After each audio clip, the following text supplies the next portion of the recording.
Syracuse got out of its slump on Monday, and here on Q's Countdown, we're hoping to keep the momentum going. I'm Katy Williams, alongside David Lauterbach and Tyler Cass. And guys, the basketball team heads south for the third straight game. Gotta think they're enjoying the weather at this point. Oh, hands down, but the dome court advantage is up here.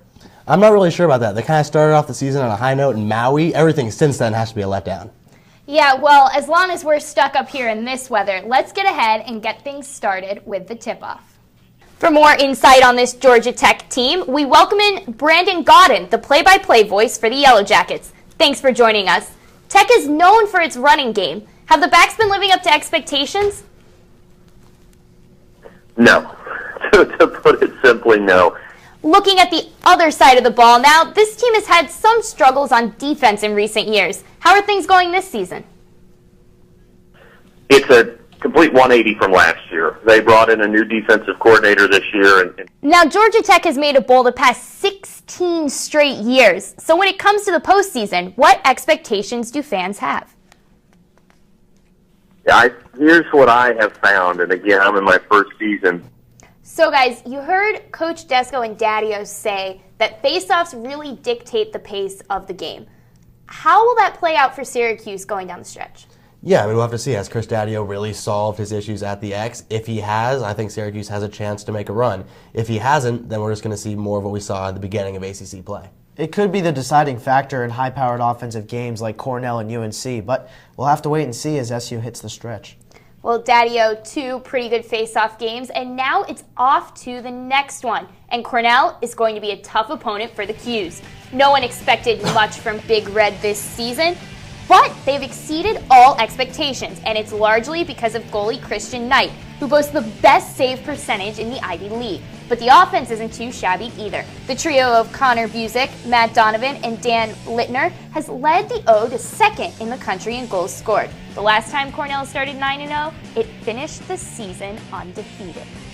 But now it's time to look at this year's team. UVA surprised some people at the end of last season and has continued to exceed expectations this year. And David, it starts with senior leader Joe Harris. Joe Harris is a dominant force for this offense and the defense. And while Harris may be the team leader, Tyler, sophomore Malcolm Brogdon is having a breakout season and leads the team in scoring. Yeah, Malcolm Brogdon is really the difference this year. But David, as far as shooting is concerned, Mr. Consistency for this UVA team has been Akil Mitchell. Oh, definitely. You have to look at the 12-game win streak once again. And Tyler, the man who has quietly brought this program to the top of the ACC, head coach Tony Bennett. Yeah, I was confused at first. He's not the singer, Tony Bennett, but he is the son of Dick Bennett. And now it's time for a segment that here on CC we like to call Catchphrase. And guys, here's how this is going to work. I'm going to give you a statement about the upcoming game, and you're going to have to finish it. Whatever first comes to mind. It can be ridiculous. It can be silly. We'll see what happens. It's pretty easy.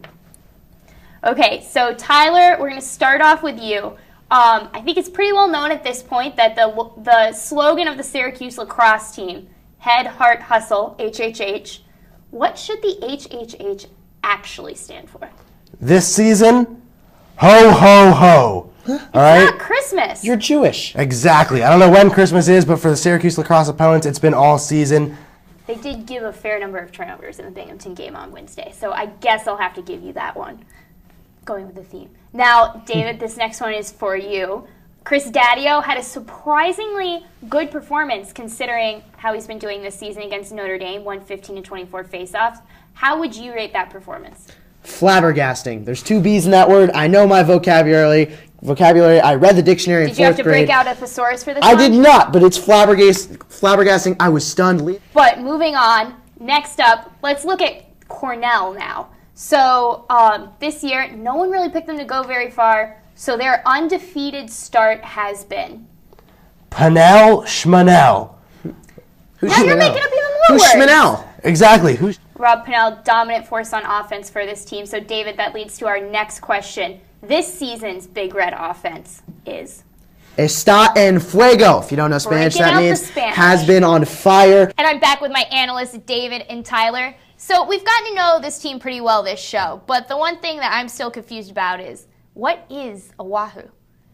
I think everyone's confused about that. No one really knows. It's a sound they like to make. It's one of those college mascots that I just don't understand. It's not even the mascot, though. They're Cavaliers. It's just a noise. It's the cheer. that's true. It's the cheer.